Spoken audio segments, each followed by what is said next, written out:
So it's day 4, guys, and this is Rexus. He is getting bigger. I do notice it. He's getting big very fast, and in only 4 days, this dog is getting much bigger. Now, you see that little crate beside that bigger one with the cage door on the top of it? That is what I brought him home in. And he was much smaller when I put him in there, and he was able to hang out in there actually for like an hour without being too uncomfortable, and he even slept in there a few times. But recently when I tried to put him in there, I kind of looked at it as well and noticed that it was just too small for him. But yeah, he definitely didn't fit in that. So what I did is I got the second crate, which is one that is relatively larger than that one, but not too much larger. But it does have enough space for the dog to lie down properly and comfortably. Not the most comfortable. And the reason why I don't want my dog to be super comfortable in that cage is because I don't want him to have enough room so that he can go to the other end of it and pee or poo. I want him to get used to being able to whine when he has to go. So when he has to go, he starts to whine. He wants to get out of that cage. So I automatically know that he wants to use the washroom. But I already got him used to being inside that cage because he wasn't used to it. I was very foolish in forgetting that you need to confine these animals when you first get them into a small space because their bladder is not very big, and very soon he's gonna go. You see him pacing around like that? Very soon he's gonna go, and he may go as we're in here. He is going. Alright, so he is going as we're in there, and I should have noticed that. But that is why that is right there. So I'm gonna have to clean this up, and I'll get back to you guys right away, and I'm gonna have to take him outside to let him know that he has to go outside. Yeah, he got a little bit on my carpet there, but I'm gonna clean it up. It's okay. But I'm gonna have to cut this off right now, and I'll continue. I just gotta let you guys know what I'm doing here. So he knows it. You can see right there. He's like, I just peed in here. But he's gonna have to get used to it because this is gonna be the area that he has to call home for now. So he has to learn that when he comes out even here, that he cannot be peeing or pooing. He has never ever pooed inside my house yet. But he has peed a lot of times, and it's been very tedious when you don't catch him, and he doesn't give you any warning. It won't give you any warning, and it's about anticipating. So right there, when I saw that face, that reaction, I knew right away that this dog was going to go to the washroom. But I wanted to see what it was going to do. I wanted to also catch it on film so that I can, you know, observe what it has done, and I can catch it for the future, its behaviors. But it's very obvious. They just start sniffing around kind of in a circle. They kind of look a little bit frustrated, a little bit panicky, and then they'll just shoot it right there. So it's not much of a warning, but you will see it if you're able to catch it by looking at the dog, because you don't always got your eye on the dog, and also it doesn't always give you a warning by giving a whine or a bark. What it will do is it will just silently sniff around, and it will just go. So this is why inside that crate it's not very comfortable for Rexus, because that crate right there, when he sits in there, he does not want to do any sort of business in there because that is his home. And naturally these dogs, all of them, come with the instinct not to soil themselves inside their home. But because I gave this animal free range of my house when I first brought him in, I even let him go on my bed, something I should have just thought about. I just forgot about the discipline and went for the cuteness when the discipline was something that I had completely in mind right before I got it. Yeah, so what happened is that he went inside the cage actually twice. But I noticed it, and that was because, one, I took too long. So as soon as he woke up, he just kind of sat in there. He did give a couple of whines, and I ignored it. I thought that he just wanted attention, as he did when I first put him in there. No, he went for it. But he did give a whine because he did not want to do it inside his sleeping quarters. So that's one thing that you guys got to keep in mind if you're ever going to potty train a dog. And also have an area like this. Now, this little mat right here on the bottom looks very uncomfortable. I personally don't like it. But as you saw right there with that accident, and I didn't have this far enough onto the mat, that it actually got a little bit on the carpet. So now I covered up that area and put a cloth with a weight on it so it can absorb whatever it would have gotten in, and I put a little baking soda and stuff like that to keep the area fresh. And but yeah, no, you got to be prepared for that, and also wash that area with soap and water. Dish soap works good because dish soap is you know, disinfects, and it's easy to bring out, and it's easy on the hands, and it's, you know, if the dog sniffs it or anything, or is on that area, you know, it's not bad for its nose or anything like that. But it's a dog, but still, you know, you treat it like your own child, and that's what I do.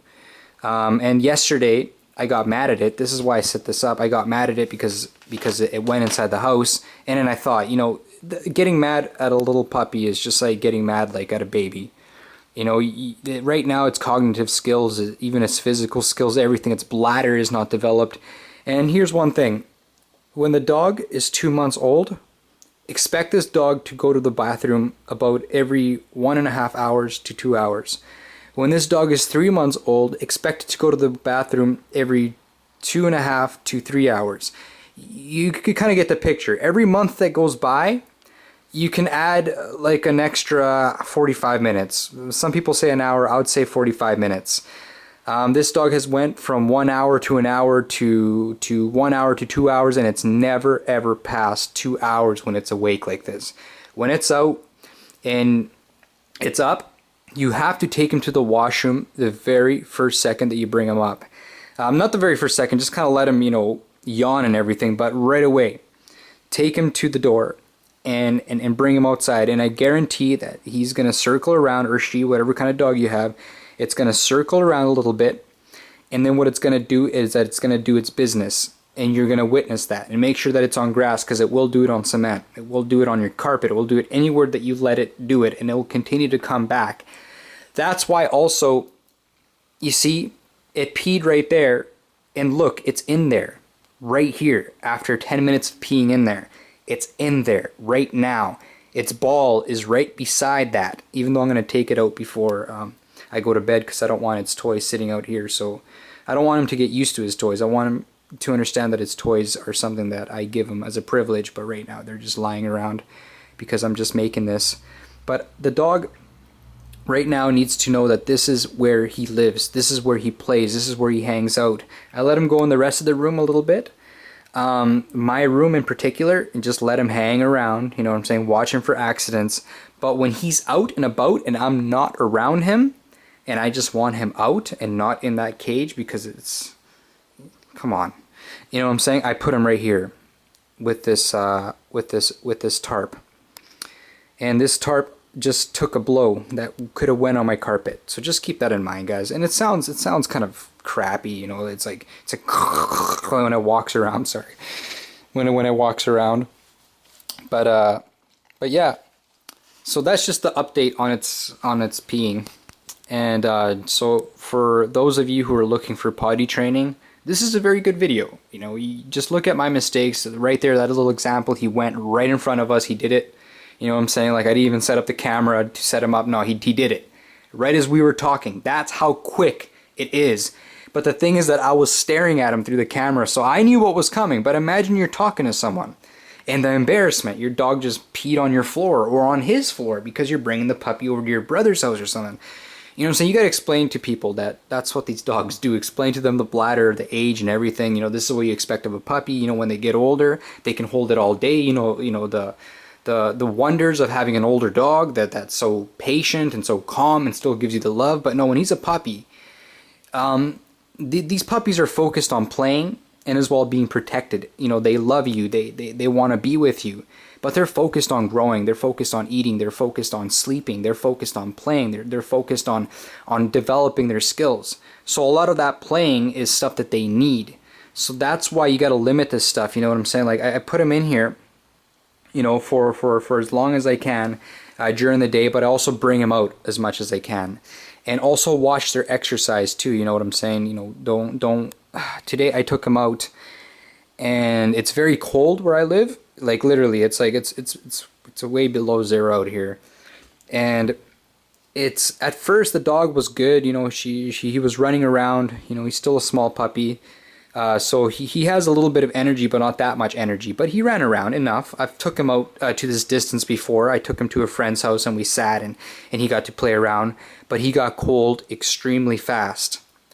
Very, very fast. I noticed that he got very, very cold. And that's because, you know, he's not big. His energy levels, everything. That's what I mean. These things are growing. It's like, imagine putting your baby outside, taking him outside. Yeah, he's in the stroller, but eventually his face is going to get very cold. His hands are going to get much more affected than our hands will. You know, our hands are big, they're strong. Our bodies are made for this. But when it comes to their age, there's a reason why they stay close to their mother. There's a reason why the mother has a den built for them. So that they can stay in there and defeat the worst of the weather. But as well, you got to remember that this is a domestic dog. So, you know, dogs in the wild, they'll have, you know, their puppies, their babies, and locations and at times where they can do it. You know, where there's abundance of food. You know, like the season's good. I personally don't know, but I see, you know, dogs in the wild having their babies more to a proper season, you know, where it's better for them. But as they get older, even bearing through the winters, you know, the mother still has a den. Even in the summers they got a den, because at night it can get cold or it can get too hot. So you got to remember not to expose them to weather. Also in cars, don't leave them in a very cold car, and also in a very hot car.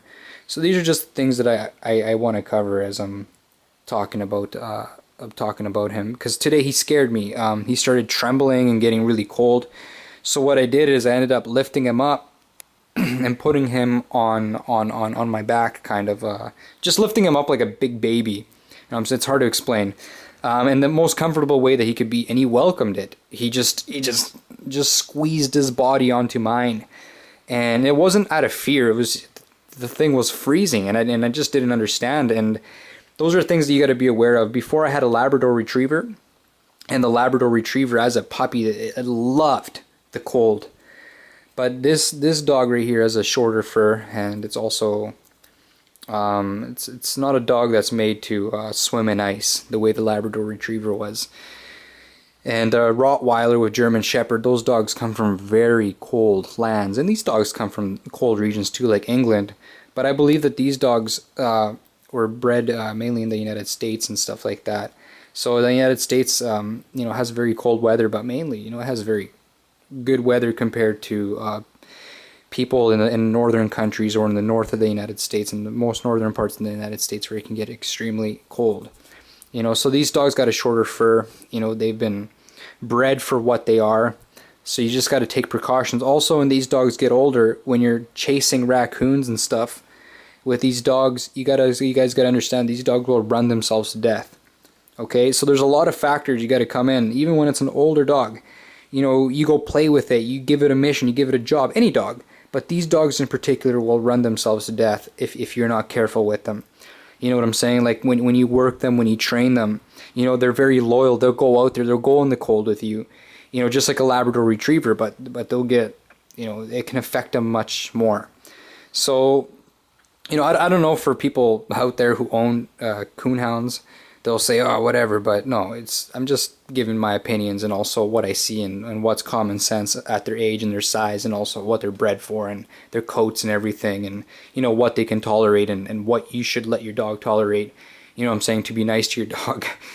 But yeah, that's basically the update, and you can see right there that it's in this little location right here. And this cage, I just left it here because there's extra room, and I don't want too much room. I just want this little area so you can pace back and forth. You know what I'm saying? Jump over here, jump over here, jump over there. What I do is that I personally walk into the cage, I unhinge it, and then what I do is I kind of sit in the corner, and I just kind of sit with it to kind of get it comfortable, to understand that, you know, this is not like a punish place. You know, I'm in here too, just chilling with it. But you got to be careful also with these dogs. You know, don't Don't let them dominate you. Don't give them too much space. You know what I'm saying? You got to control their behavior, especially when it comes to biting, you know, play biting. You got to give them their toys. You know, that's what you bite. That's what you play with. But stay away from my hands, because you don't want a little child getting bit. You know, it's because kids love to play with puppies. That's the first thing you think about. But what you don't realize is that either the baby can be too rough and yank onto its tail, especially with a dog like this, yank onto its ears, or the dog can easily come right back and snap the child in the face. You know what I'm saying? Just playing, just like a little tiny nip. But for a child, their skin's much more sensitive. It can catch them in the eye. Also the pawing, the jumping, you know what I'm saying? And it's very sudden. Like when you're like behind it and you're petting it, you know, right away it gets into this play biting mode and it, boom. Like sometimes it lunges at your face and it doesn't bite down on your face, but sometimes the top canines kind of almost just like stab you in the face, and that could be dangerous, especially for a kid. So I'm just like kind of overlooking it, but I just want to add these things in, you know, kind of reminding myself too, and for other people who don't know much about dogs, you know, just little behaviors, little things that you got to focus on. I may not get everything correct. I'm not a professional. I'm not a dog whisperer, but because I do love my animals when I get them, I try my best to kind of understand them, know what they are, like what's going on with them, what they require. And I've had dogs for many years, and yeah, it's very important for me to understand this stuff, because I don't want my dog pooing in people's houses, pooing on my house, biting people, you know what I'm saying, freezing to death, you know what I'm saying, having an accident, tugging on a leash, you know what I'm saying, just doing something that I could have corrected, because these are very intelligent animals, and when you teach them this stuff, they'll eventually get all this stuff. You know, they'll eventually begin to understand it. But just in the beginning, you know, these animals are very fragile, especially right here in their brain. Very fragile because their skills are not properly developed. And when you're teaching them bad habits, this brain is eventually gonna leave in its behavior, and what it causes its body to do things that may not be good for the dog and you. And a lot of people say, well, that's not a big deal. Yes, it is, because that's what costs dogs their lives. That's what has inexperienced people take their dogs to the pound and have their dogs put down because they can't get adopted. Or it has people, you know, saying that we can't buy dogs from breeders anymore, or let's just say people who have two dogs and they breed. We need laws on that because too many people are irresponsible. No, what you got to do is you got to go out there and you got to learn about what you're buying, about what you're getting, and don't think about the money, and just think about the investment of it. You know, like when you get something like this, it's an investment. It's an investment that can either be good or bad. You know what I'm saying? And an investment can be with your child too. You know, you're investing in having a family. You know, investing doesn't always have to mean money. It can mean love. It can mean a time, effort. So invest your time and effort properly with these animals, and just make sure that you know. So once again, I'm not one to talk like, look, it doesn't look perfect, right? But it's good enough for right now. You know, if it does an accident, I can clean it up and I can deal with it. And you see, look at it. It's not whining. It's not bitching. It's not getting on top of here and barking at me, telling me to let it out like it was the first night. That's why I kind of got mad, you know, and it started trembling, and I'm like, oh, okay, don't get mad at the dog. It's have more patience, you know what I'm saying? Like, so when I began to kind of retouch on my information, I'm like, oh, I made so many mistakes. I let the dog go in my house, and that's I paid for it. You know, what I should have done the very first day is I should have taken out that bigger crate, put it here, and put this cage here the very first day, and put that tarp down, because I had all the materials. That's what I should have done. Now that's an old crate, as you can see, but it's still good enough. And that's what I should have done the very first day. And right now I would have had a little bit more of an easier time with Rex, because those behavior, that just those little mistakes alone is enough to make it a little harder. And it has been harder because I didn't catch on that stuff. But I'm starting to recover from that. I'm starting to build, my dog is starting to build trust with me. I'm starting to build trust with my dog. I'm beginning to understand what it's doing, what its behaviors are. It's beginning to understand me, what I do, what I expect of it. And those are the most important things. So that's day 4. So I don't know, all of you who are watching these videos, maybe you guys can let me know what you think of my update. And if you think that I have enough skills and knowledge so far here as a person living on my own, with my dog here as a puppy, you know, I think that I'm doing an okay job, if not a good job. So I thank all of you for watching, and as well wish you the best of luck with your dog. Don't send it to the pound, you know what I'm saying? Don't sell it on Craigslist for 50 bucks. You know what I'm saying? If you can't handle your dog, just do your research on it. Take the time. Send it to people who will commit the time. You know what I'm saying? There's a lot of helpful people. But for all of you out there who just don't have that, I'm sorry, man. Like, just really try. You touch up on your information. And that's what I mean by an investment. Right there, it's already ruining your time and the dog's time. Invest your time properly by researching what the hell you're buying. Okay, so there's my update. There's Rexus. He's sleeping. I don't think he's gonna come up to say hello one last time for the camera. But yeah, these are his long ears. And oh, one more thing I want to say about these dogs' ears. I've never had a dog with such ridiculously long ears in my life before. Like, I love the dog, but just the ears are kind of a little too big. But that's okay. One thing is, when they're eating, their ears go into the food sometimes. So if you got like wet puppy food, or like something wet, you know, their ears are kind of being like dipped in there. So sometimes you gotta come and you gotta wipe these ears down. You gotta clean these ears. Especially if you have a dog with big ears like that. I had a lab, and its ears weren't pointed up like this, right? You know, like a German Shepherd did, like my old dog did. So what happened is that it would get ear infections. So you got to watch out whenever it gets fleas or any sort of like something that gets latched onto it, or you take it to the water and its head gets submerged in there, or like you wash it, even shower it, you know, with good intentions. Sometimes you'll get water in there.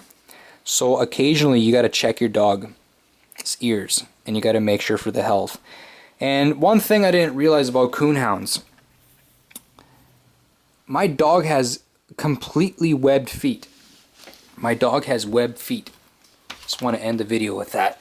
My dog has complete webbed feet. Complete webbed feet. You see that?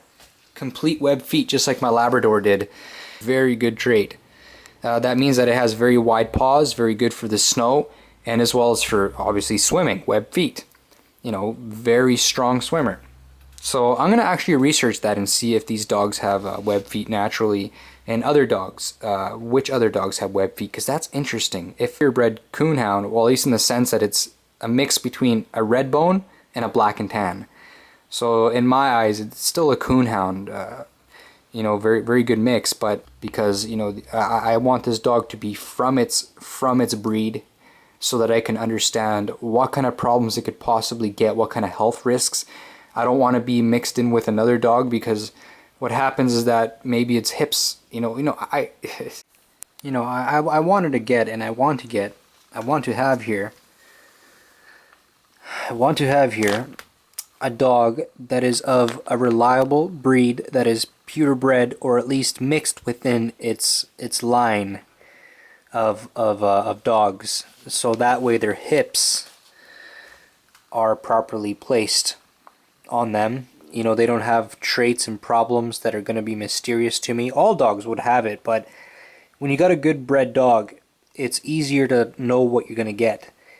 And if this dog for some reason is part lab, or any sort of retriever, or any sort of Portuguese water dog or Dutch hound or something like that, you know, I got to know this stuff, right? You know, I was told that the father was a purebred Redbone and the mom was a purebred black and tan coonhound. And the thing is that when you say that kind of stuff, it's very important, because that's the reputation of your dog, and that's also your reputation, your reliability of being honest to people, customers, or when you ever decide to register this dog and you've been calling it something and it's something completely else. that can ruin the credibility and the value of your dog. And it can also make you look fraudulent, because if you're claiming that your dog's purebred and then you go get a dog that's purebred pregnant, and you guys make a contract, that could kind of get you in trouble.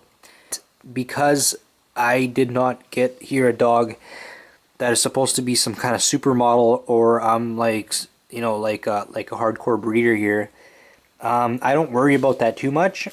But it is a little bit disappointing if you were to be something else. So I will do the research on it, and I will check it out. So you guys saw right there for yourselves, this dog is web feet.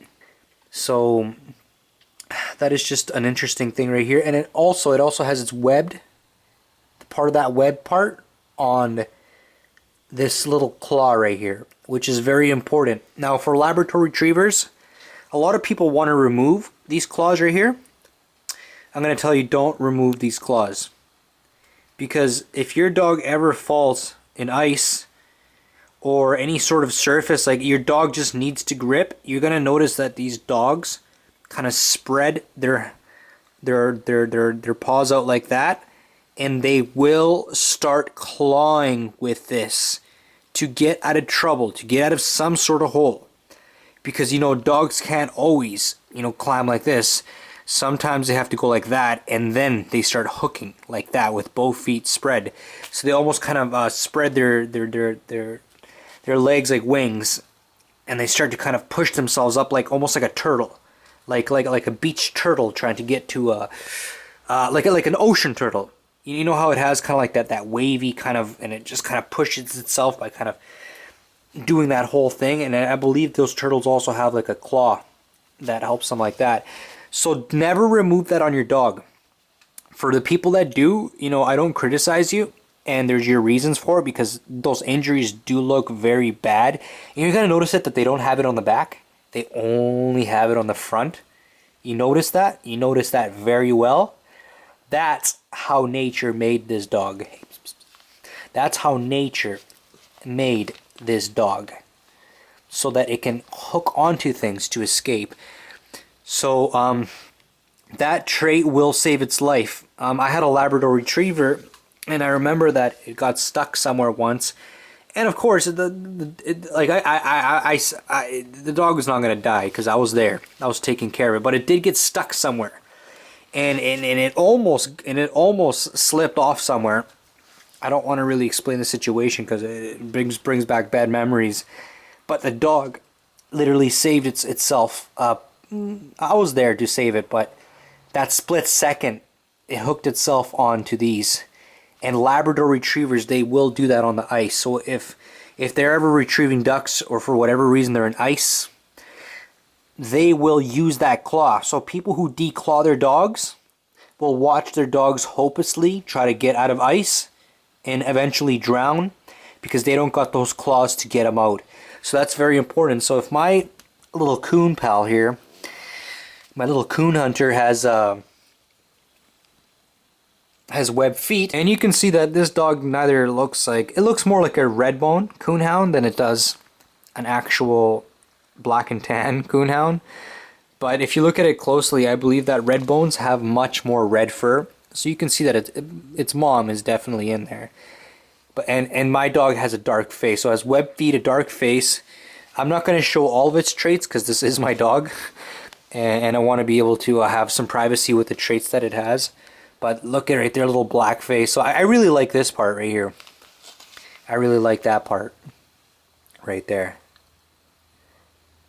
But yeah. So, but I wonder what's in this dog. And that's a very exaggerated web feet too. Like these are traits that dogs, a lot of dog breeds definitely do not have, and this dog has the web feet all the way down. Like this dog has like catching mitts on him. You see that? Usually you'll be able to see every individual finger like you see it right here, but I'm telling you, it's webbed all the way through. So that means that this dog has if it is bred with some sort of water dog, this dog definitely has a very strong trait of something. This is what I got right here, guys. So that's the update. That's some information, a little bit of information on potty training, a little bit of information on a lot of things. I got a little bit of a little piece of food there that I overlooked, and what I try to do is I try to clean all food out of here, everything, like little tiny debris and stuff that it can put in its mouth and choke on or swallow, or just food like that that's sitting in there inappropriately. And I want my dog to learn manners, to know where the food is coming from, you know, to know how to ask for it, to know what kind of manners to have around it, and not just to eat whatever it finds on the floor. Even if it finds its own food on the floor, I don't want it sucking that in and eating hairs and, you know, just stuff that you don't want your dog to have in its stomach and its mouth. So basically that's the information. The camera was a little dark, but that's it. Till next time, guys, you guys have a wonderful day.